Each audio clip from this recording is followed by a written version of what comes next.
இவாஞ்சலிஸ்ட் பால் பாலபாஸ்கரன் கொடுக்கும் அனுதினமும் சிலுவையை சுமப்போம் என்ற நிகழ்ச்சி மூலம் உங்கள் அனைவரையும் சந்திப்பதில் பெரும் மகிழ்ச்சி அடைகிறோம். இந்த நிகழ்ச்சி உங்களுக்கு ஆசீர்வாதமாக இருந்தால் இதனை மற்றவர்களுக்கும் எடுத்துச் செல்ல வேண்டும் என்று உங்களை அன்புடன் வேண்டிக் கொள்கிறோம். தேவனுடைய கிருபையும் அன்பும் சமாதானமும் உங்கள் அனைவரோடும் கூட இருப்பதாக. ஆமேன். நான் இவாஞ்சலிஸ்ட் பால் பாலபாஸ்கரன்.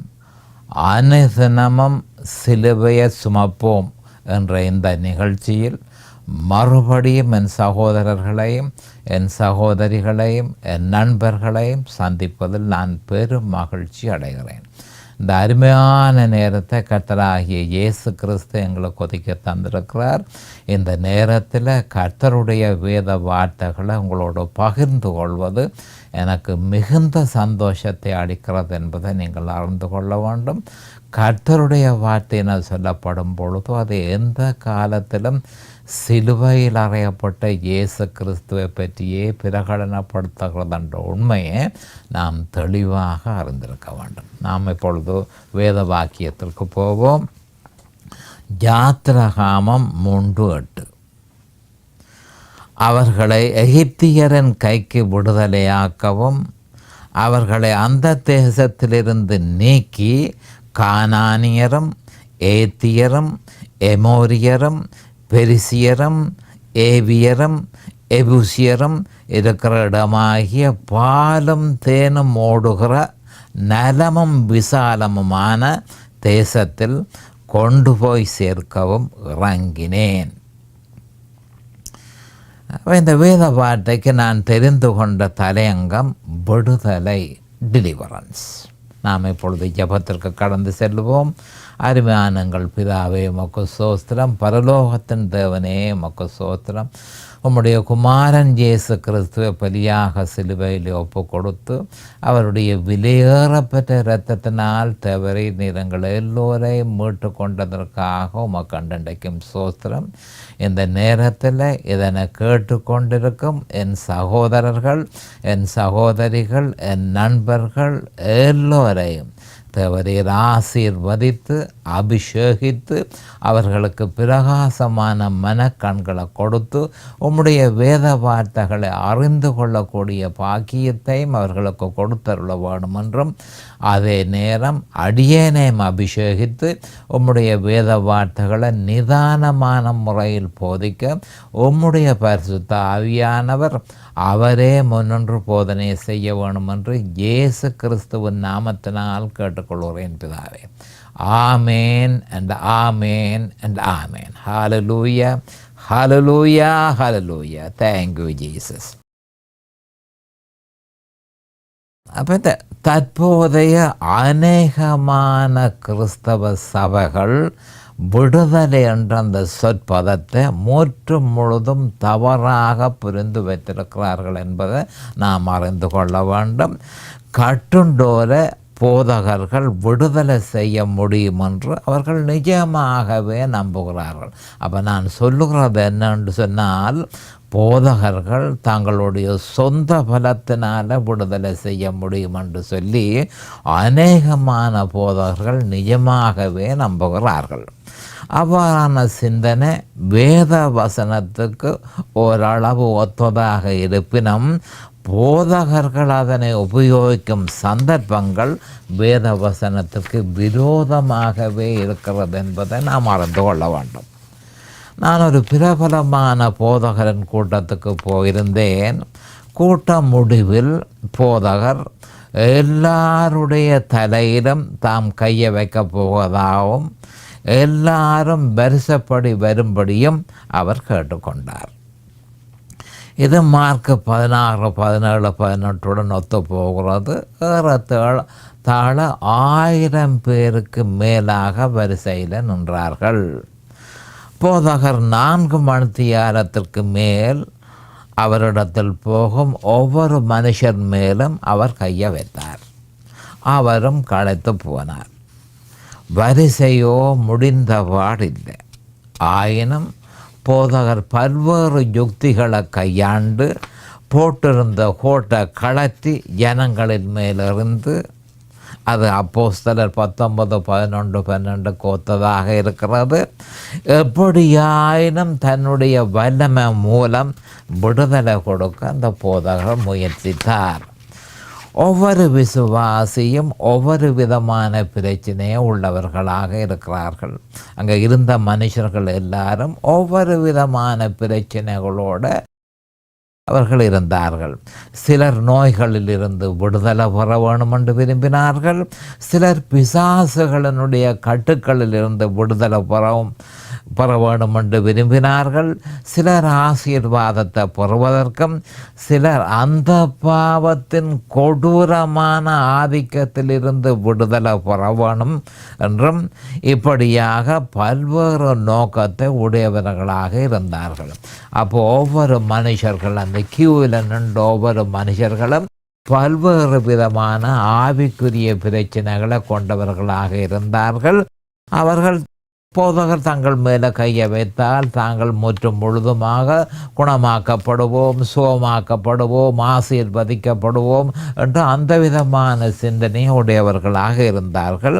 அப்போ நோய்களை குணமாக்குவதற்கும் ஆசீர்வாதத்தை பெறுவதற்கும் கைகளை வைத்தல் உதவினாலும், மாம்சத்தில் இருந்து விடுதலை பெறவும் அந்த பாவத்தின் ஆதிக்கத்திலிருந்து விடுதலை பெறவும் கைகளை வைத்தல் எவ்விதத்திலும் உதவ போவதில்லை. ஆனால் கைகளை வைக்க வேண்டும் என்று மார்க் 16, 18 ஆண்டவர் ஆகிய இயேசு கிறிஸ்து சொல்லியிருக்கிறார். அதை பார்ப்போம். மார்க் 16, 18. சர்ப்பங்களை எடுப்பார்கள், சாவுக்கு ஏதுவான யாதொன்றை குடித்தாலும் அது அவர்களை சேதப்படுத்தாது, வியாதியஸ்தர்கள் மேல் கைகளை வைப்பார்கள், அப்பொழுது அவர்கள் சொஸ்தமாவார்கள் என்றார். ஆண்டவராகிய இயேசு கிறிஸ்து விசுவாசிகளில் இருக்கிற வல்லமைகள் என்ன என்று சொல்லி மார்க் 16, 18 தெளிவாக சொல்லியிருந்தார். ஒருவேளை அப்படி அல்ல, அந்த பாவத்தின் ஆதிக்கத்தில் இருந்தும், மாம்சத்தின் கிரியைகளில் இருந்தும், மாம்சத்தின் இச்சைகளில் இருந்தும் கைகளை வைத்தல் மூலம் விடுதலை கொடுக்க போதகர்களால் முடியுமானால், இதுதான் அந்த முக்கியமான பிரச்சனை. போதகர்களால் மாம்ச இச்சைகளிலே இருந்து, மாம்சத்தின் கிரியைகளிலே இருந்து மற்றும் அந்த பாவத்தின் ஆதிக்கத்திலிருந்து அவர்களால் விடுதலை கொடுக்க முடியுமா இருந்தால், ஆண்டவராகிய இயேசு கிறிஸ்து இந்த பூலோகத்துக்கு வந்து மரித்தது வீணாயிருக்குமே என்பதை நாம் தெளிவாக அறிந்து கொள்ள வேண்டும். அப்படித்தான் கலாத்தியர் 2:21 சொல்கிறது.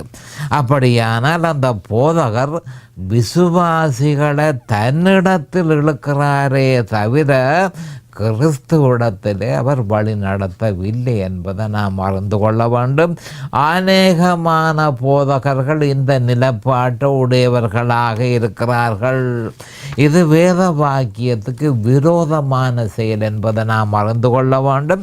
என்றால் மத்தேயு 11:28, 30 வருத்தப்பட்டு பாரம் சுமக்கிறவர்களே நீங்கள் எல்லோரும் என்னிடத்தில் வாருங்கள், நான் உங்களுக்கு இளைப்பாறுதல் தருவேன், நான் சாந்தமும் மன தாழ்மையுமாய் இருக்கிறேன், என் நுகத்தை உங்கள் மேல் ஏற்றுக்கொண்டு என்னிடத்தில் கற்றுக்கொள்ளுங்கள். முக்கியமாக அவர் சொல்லியிருக்கிறது என்ன மாதிரி என்றால், வருத்தப்பட்டு பாரம் சுமக்கிறவர்கள் இளைப்பாறுதல் வேணுமாயிருந்தால் அவர்கள் செய்ய வேண்டியது என்ன என்று சொல்லியிருக்கிறார். என் நுகத்தை உங்கள் மேலே ஏற்றுக்கொண்டு என்னிடத்தில் கற்றுக்கொள்ளுங்கள், அப்பொழுது உங்கள் ஆத்மாக்களுக்கு இளைப்பாறுதல் கிடைக்கும் என்று தெளிவாக ஆண்டவர் சொன்னது மட்டுமல்ல, என் நுகம் மெதுவாயும் என் சுமை இலகுவாயும் இருக்கிறது என்றார்.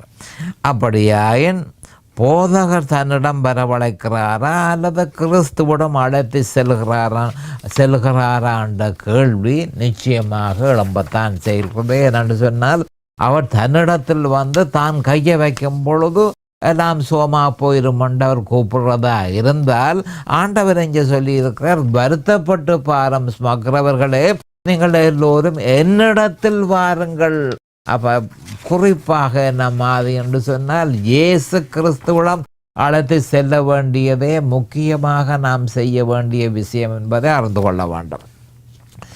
ஒருவேளை அந்த போதகர் நிஜமாகவே தான் செய்வது சரியென நினைத்திருக்கலாம். அவருடைய இருதயத்தின் உள்நோக்கம் சுத்தமாயும் இருக்கலாம். ஆயினும் அவருடைய செயற்பாடு முற்றும் முழுதும் வேத வாக்கியத்திற்கு விரோதமாக இருக்கிறது என்பதை நாம் அறிந்து கொள்ள வேண்டும். அவர் உண்மையான தேவ ஊழியக்காரனாகவும் இருக்கலாம். அவரிடம் செல்பவர்களும் உண்மையான விசுவாசிகளாகவும் இருக்கலாம். அந்த உண்மையான தேவ ஊழியக்காரன் கைகளை விசுவாசிகளிடத்தில் வைக்கும்போது அவர்கள் விழுந்து எழும்புவதும் மற்றும் பல்வேறு விதப்பட்ட வெளிப்பாடுகளை மேனிஃபெஸ்டேஷன்ஸ்களை சந்திக்கிறதும் ஒரு வேளை அவர்கள் தேவனுடையதாக இருக்கலாம்.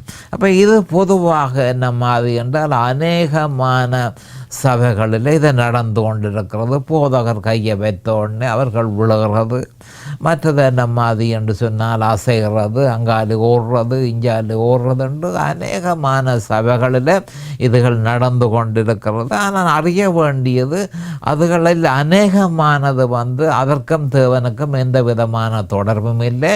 சிலதுகளுக்கு தொடர்பு இருக்கலாம் என்பதை ஒத்துக்கொள்கிறேன். அப்போ இவைகள் பார்ப்பதற்கு என்ன மாதிரி என்று சொன்னால் ஆச்சரியமாகவும் ஆசீர்வாதம் நிறைந்ததாகவும் இருக்கலாம். ஆயினும் விழுந்து எழும்பின நபர் ஒரு சில நாளைக்குள் தான் எதிலிருந்து விடுதலை பெற வேண்டும் என்று போதகரிடம் சென்றாரோ அதிலிருந்து அவர் விடுதலை அடையவில்லை என்பதனையும் முன்பிருந்ததை விட அதனுடைய தாக்கம் இன்னும் அதிகமாய் தென்படுவதையும் அந்த விசுவாசி உணர்ந்து கொள்வார். அதப்படி சாத்தியமாக உடனடியாக அநேகமான கிறிஸ்தவர்கள் இந்த விதமாக கேட்கிறார்கள். அவர் தான் விழுந்தாரே, தேவனுடைய வல்லமையினாலே அவர் விழுந்தாரே. அப்போ பிறகு அந்த வருத்தம் திரும்பி வரும். பிறகு எப்படி அந்த பிசாசுகள் அவரை துன்புறுத்த முடியும், எப்படி அதுகள் சாத்தியமாகும் என்று சொல்லி அநேகமான கிறிஸ்தவர்கள் கேள்வி கேட்கிறார்கள். தேவனுடைய வல்லமை அந்த விசுவாசியில் செயற்படவில்லையா என்று பல கிறிஸ்தவர்கள் தொடர்ந்து கேட்கிறார்கள். ஆம், நிச்சயமாக தேவனுடைய வல்லமை அவரில் செயற்பட்டது உண்மை. அது உண்மையான வல்லமையாக இருந்தால் அது செயற்பட்டது உண்மை.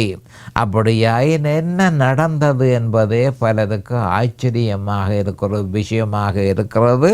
இதற்கு ஒரே பதில் தெளிவாக வேத வாக்கியம் பதில கொடுக்கிறது. என்னன்னு சொன்னால் யோவான் 8:32 சத்தியத்தை அறிவீர்கள், சத்தியத்தை அறிவீர்கள், சத்தியம் உங்களை விடுதலையாக்கும். அப்போ விடுதலைக்கு தேவையானது என்ன? சத்தியத்தை அறிவீர்கள். அந்த சத்தியம் உங்களை விடுதலையாக்கும் என்று தெளிவாக யோவான் 8:32 சொல்லப்பட்டிருக்கிறது. அப்போ சத்தியம் வண்டாலார் என்ற ஒரு பிரச்சனை உடனடியாக உண்டாகிறது. சத்தியம் என்று சொன்னால் வேறு ஒருவரும் இல்லை, ஆண்டவராகிய இயேசு கிறிஸ்துவே சத்தியமாக இருக்கிறார். அவர் சிலுவையில் நிறைவேற்றியதே சத்தியம். அப்போ நாம் அறிய வேண்டியது என்ன மாதிரி என்று சொன்னால் இயேசு கிறிஸ்துவை அறிய வேணும். அந்த இயேசு கிறிஸ்து எனக்காக சிலுவையில் என்ன செய்தார் என்பதை நாம் அறிய வேணும். அறிந்ததை நான் விசுவாசிக்க வேணும். அந்த விசுவாசத்தில் நிலைத்திருக்க வேணும் என்பதே தேவனிடத்திலிருந்து எதிர்பார்க்கப்படுகிறது. சத்தியத்தை அறிவீர்கள். விடுதலை வேணுமாயிருந்தால், ஆராயிருந்தாலும் விடுதலை வேண்டுமாயிருந்தால் சத்தியத்தை அறிய, வேறு ஒரு கதையும் இல்லை. சத்தியத்தை அறிவீர்கள், சத்தியம் உங்களை விடுதலையாக்கும்.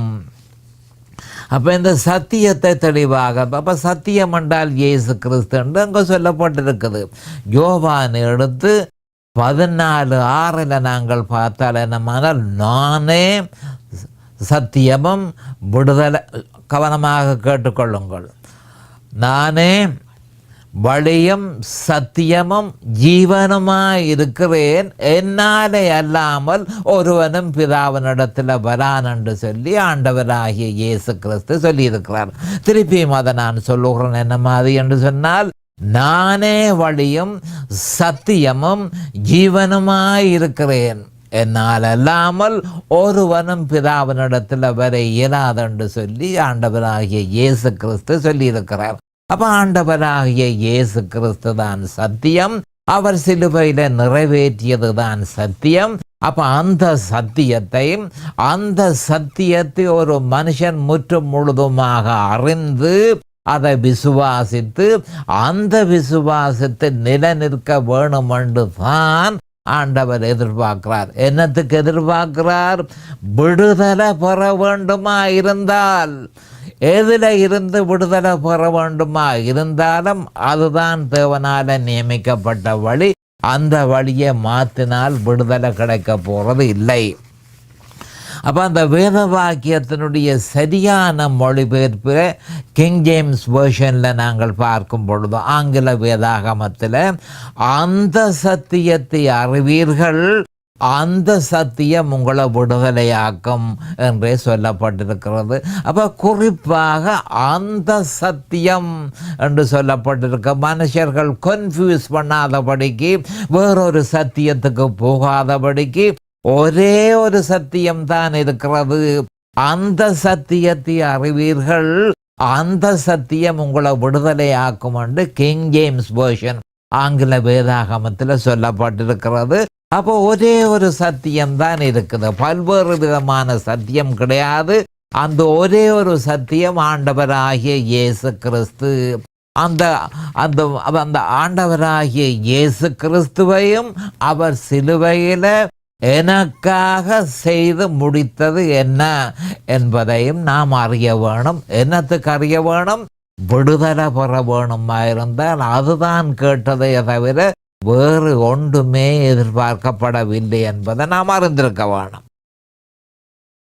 அப்ப அந்த சத்தியம் என்றால் என்ன? சிலுவையில் அறையப்பட்ட சுருக்கமாக. அப்ப சத்தியம் என்றால் என்ன என்று சொன்னால், சிலுவையில் அறையப்பட்ட இயேசு கிறிஸ்துவே அந்த சத்தியம் என்பதை நாம் தெளிவாக அறிந்து கொள்ள வேண்டும். அப்ப விடுதலையை கவனமாக கேட்டுக்கொள்ளுங்கள். விடுதலைக்கு அதனையே நாம் அறிய வேண்டும் என்று சொல்லி, அப்போ எதனை அறிய வேண்டும்? அந்த சத்தியத்தை அறிய வேணும், அதனையே நாம் அறிய வேண்டும் என்று ஆண்டவராகிய இயேசு கிறிஸ்து தெளிவாக சொல்லியிருக்கிறார். அப்போ மனுஷன் வேறு வழிகளினால நான் விடுதலை ஆகலாம் என்று சொல்லி வேறு வழிகளை அவன் நாடி செல்ல வேண்டிய அவசியம் இல்லை. தெளிவாக வேதத்தில் யோவான் 8:32, யோவான் 14:6 இந்த 2 வேத வாக்கியங்களிலும் தெளிவாக சொல்லப்பட்டிருக்கிறது. அப்போ கைகளை வையுங்கள் விடுதலை ஆவீர்கள், அல்லது வெளிப்பாடுகளின் மூலம் மேனிஃபெஸ்டேஷன்ஸ், வெளிப்பாடுகளின் மூலம் விடுதலை ஆவீர்கள் என்று வேதத்தில் சொல்லப்படவில்லை. ஆனபடியால் அதை நம்ப வேண்டிய அவசரம் இல்லை. அதை நம்பி விடுதலை, அநேகமான பேர் அதுகளை நம்பி அதுகளால் நான் விடுதலை ஆவேன் என்று சொல்லி அவர்கள் நம்புகிறார்கள். அப்படி வேதத்தில் சொல்லவில்லை. அப்போ வேதத்தில் சொல்லப்பட்டது என்ன? கர்த்தராகிய இயேசு கிறிஸ்துவை விசுவாசி சத்தியத்தை, அந்த சத்தியத்தை அறிவீர்கள், அந்த சத்தியம் உங்களை விடுதலையாக்கும் என்றே சொல்லப்பட்டிருக்கிறது. அப்படியாயின் இந்த வெளிப்பாடுகளையும் விடுதலை கவனமாக கேட்டுக்கொள்ளுங்கள்.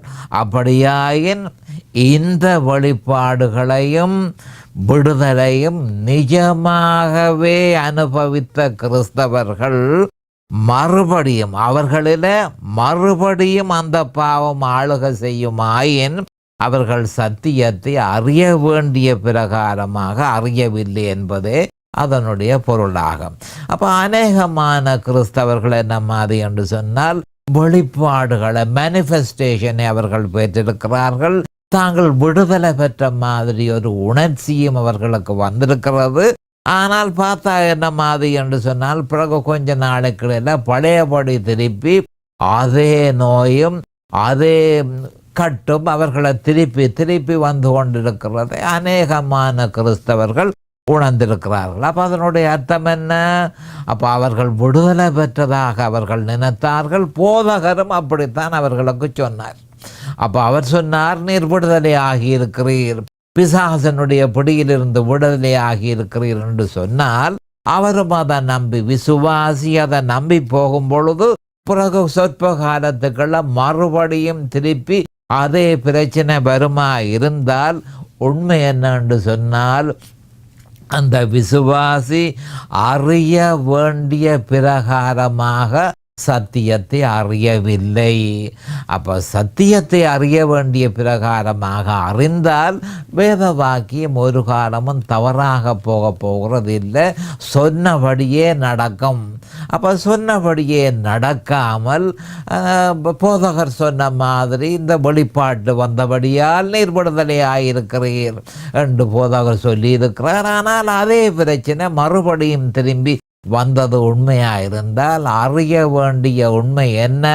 சத்தியத்தை அறிய வேண்டிய பிரகாரமாக விசுவாசி இன்னும் அறியவில்லை என்பதை நாம் அறிந்து கொள்ள வேண்டும். அப்போ இதனைத்தான் என்ன மாதிரி என்று சொன்னால் ஓசியா 4:6 என் ஜனங்கள் அறிவில்லாமையால் சங்காரமாகிறார்கள் என்று தேவன் விசனப்படுகிறார். ஓசியா 4:6 ஏசையா 5:13-14 தேவன் விசனப்படுகிறார். என் ஜனங்கள் அறிவில்லாமையால், வேத அறிவு இல்லாமையினால் பிசாசுகள் அவர்களை சங்காரமாக்குறது, மாம்சம் அவர்களை சங்காரமாக்குகிறது, மற்றது பல்வேறு விதமாக உலகம் அவர்களை சங்காரமாக்குறது. காரணம் என்ன? அவர்கள் அறிவில்லாமையால். என் ஜனங்கள், அப்போ என் ஜனங்கள் என்று சொல்லிக்க அவர் உரிமை கோருகிறார். அவன் என்னை ஏற்றுக்கொண்டவன், அவன் என்னை சரியான முறையில் ஏற்றுக்கொண்டு ரட்சிக்கப்பட்டவன். ஆனால் இப்பவோ அவன் அறிவில்லாததன் நிமித்தம் சங்காரமாகிறான். பிசாசுகள் ஒரு பக்கத்தால் கொடுமைப்படுத்துது, உலகம் ஒரு பக்கத்தால் கொடுமைப்படுத்துது, மாம்சம் ஒரு பக்கத்தால் கொடுமைப்படுத்துது.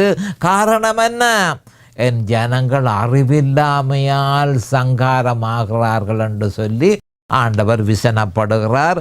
அவரை பற்றிய அறிவின்மையே சங்காரத்திற்கு முக்கிய காரணமாக இருக்கிறது. அப்போ கர்த்தருடைய ஆவியானவர், கவனமாக கேளுங்க, லூக்கா 4:18 நம்முடைய ஆண்டவராகிய இயேசு கிறிஸ்து இது பற்றி தெளிவாக சொல்லியிருக்கிறார். அப்போ என்ன சொல்லியிருக்கிறார் என்று சொன்னால், கர்த்தருடைய ஆவியானவர் என்மேல் இருக்கிறார். தரித்திரருக்கும் குருடருக்கும் சிறப்பட்டவர்களுக்கும் இருதயம் நெருங்குண்டவர்களுக்கும் விடுதலையை பெற சுவிசேஷத்தை பிரசங்கிக்குமாறு, கைகளை வைக்க பற்றி சொல்ல, சுவிசேஷத்தை பிரசங்கிக்குமாறு என்னை அபிஷேகம் பண்ணினார் என்றே லூக்கா 4:18 ஆண்டவராகிய இயேசு கிறிஸ்து சொல்லியிருக்கிறார். அப்போ ஆவியானவர் இவர்களை விடுதலை செய்யுமாறு, அப்போ ஒரு காலமும் பரிசுத்த ஆவியானவர் ஆண்டவராகிய இயேசு கிறிஸ்துவுக்கு சொல்லல, அதாவது இவர்களை விடுதலை செய்யும் என்று பரிசுத்த ஆவியானவர் சொல்லாமல் சுவிசேஷத்தை பிரசங்கிக்குமாறு, சத்தியத்தை பிரசங்கிக்குமாறே பரிசுத்த ஆவியானவர் சொன்னார் என்று லூக்கா 4:18 தெளிவாக சொல்லப்பட்டிருக்கிறது. அப்போ அதற்கு பதிலாக விடுதலை எந்த காலமும் பிரசங்கிக்கப்பட வேணும், விடுதலை பிரசங்கிக்கப்பட வேணும். அப்போ ஆண்டவராகிய இயேசு கிறிஸ்துவ பரிசுத்த ஆவியானவர் விடுதலையை பிரசங்கிக்கவே அபிஷேகம் பண்ணினார் என்றே சொல்லப்பட்டிருக்கிறது. அநேகமான போதகர்கள் அவர்கள் விடுதலை பண்ணுறது தங்களுடைய சொந்த பலத்தினால விடுதலை பண்ண முயற்சிக்கிறார்களே தவிர விடுதலையை அவர்கள் பிரசங்கிக்கிறதே கிடையாது. ஏராளமான போதகர்கள் இந்த மாதிரி இருக்கிறார்கள். அப்போ விடுதலை என்றால் என்ன? பிசாசினுடைய ராஜ்யத்திலிருந்து விடுதலை பெற்று ஒளியின் ராஜ்யத்துக்கு வந்து சேர்வதே விடுதலையாகும். அந்த பாவத்திலிருந்து விடுதலை பெறுவதே அதற்கு தீர்வாகும் என்பதை நாம் தெளிவாக அறிந்து கொள்ள வேண்டும். இந்த தீர்வை பெறுவதற்கு கர்த்தராகிய இயேசு கிறிஸ்துவையும் அவர் சிலுவையில் நிறைவேற்றியதையும் முற்று முழுதுமாக விசுவாசித்து அந்த விசுவாசத்தை நிலைத்திருப்பதே தேவனுடைய எதிர்பார்ப்பாய் இருக்கிறது. கிறிஸ்துவின் சிலுவையிலேயே விசுவாசிக்கு வெற்றி உண்டு. கொலோசியர் 2:14-15. கிறிஸ்துவின் சிலுவையிலேயே வெற்றி தொடர்ந்திருக்கிறது என்பதை நாம் அறிந்து கொள்ள வேண்டும். பாவத்துக்கு ஒரே பலியே தவிர 10 5 அல்லது 2 இல்லை என்பதை எபிரேயர் 10:2 தெளிவாக சொல்லியிருக்குது. ஒரே ஒரு பலிதான் இருக்கிறது. ஆகவே சிலுவைக்கு அப்பால் மனுஷ குலத்திற்கு எந்த விமோசனமும் இல்லை என்பதை நாம் அறிந்து கொள்ள வேண்டும். சிலுவைக்கு அப்பால் நரகமே வரவேற்கிறது என்பதனையும் அதுவே பாதாளத்தின் வழி என்பதையும் நாம் நிச்சயமாக அறிந்திருப்போமாக. கிறிஸ்துவின் சிலுவையில் நம்முடைய ஜீவனுக்கும் தேவ பக்திக்கும் தேவையான சகலதும் நிறைவேற்றப்பட்டிருக்கிறது. 2 பேதுரு 1:3 அது பற்றி தெளிவாக சொல்லப்பட்டிருக்கிறது.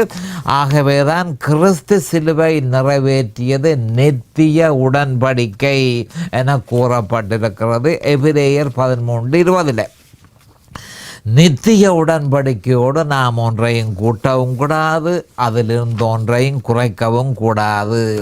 கூட்டவோ அல்லது குறைக்கவோ முற்படின் கிறிஸ்தவம் ஒரு மதமாக மாறுகிறது.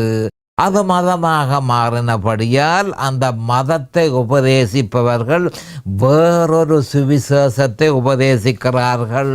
அது வேறொரு சுவிசேஷமானபடியினால் அது வேறொரு இயேசுவை பற்றியதாகும். அது வேறொரு இயேசுவானபடியினால் அது வேறொரு ஆவியை உடையதாயிருக்கும் என்று சொல்லி 2 கொரிந்தியர் 11:4 தெளிவாக சொல்லப்பட்டிருக்கிறது. அந்த ஆவிக்கும் பரிசுத்த ஆவிக்கும் ஒரு தொடர்பும் இல்லை. பரிசுத்த ஆவியும் அசுத்த ஆவியும் ஒன்றாக இருக்க போறதில்லை என்பதை நாம் தெளிவாக அறிந்து கொள்ள வேண்டும்.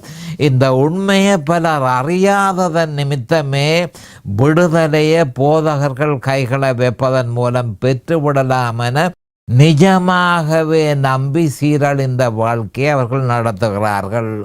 போதகர்களை தேடி திரிவதிலேயே அவர்களுடைய கிறிஸ்தவ வாழ்க்கை செலவழிக்கப்படுகிறது. நாம் விடுதலை பெறுவதற்கு அந்த சத்தியத்தை நாடுவோமாக. இதுதான் விடுதலை யாருக்கு தேவையோ அப்போ விடுதலையை பெறுகிறதுக்கு அந்த எந்த பிரச்சனையிலே அவன் விசுவாசி மாட்டுப்பட்டிருக்கிறானோ அவன் நேரடியாக அவன் சத்தியத்தை நாட வேணும். இயேசு கிறிஸ்துவை அவன் சந்திக்க வேணும். அந்த சத்தியம் சிலுவையில் அறையப்பட்ட இயேசு கிறிஸ்துவே. அப்பொழுது நேரம் சமீபமாகிவிட்டது.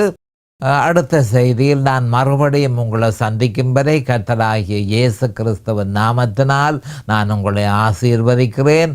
அவருடைய கிருபையும் அவருடைய இரக்கமும் உங்களுக்கு தாராளமாக கிடைப்பதாக. இயேசுவின் நாமத்தில் பரிசுத்த பிதாவே. ஆமேன் அண்ட் ஆமேன் அண்ட் ஆமேன். இந்த செய்தி உங்களுடைய ஆவிக்குரிய வளர்ச்சிக்கு மிகவும் உதவியாக இருக்கும் என நாம் நம்புகிறோம். மேலதிக விவரங்களுக்கு 647-465-1224 தொலைபேசி மூலமும் www.crosswayministries.ca வெப்சைட் மூலமும் paulbalabhaskaran@gmail.com இமெயில் மூலமும் www.facebook.com/crosswayministries ஃபேஸ்புக் பேஜ் மூலமும்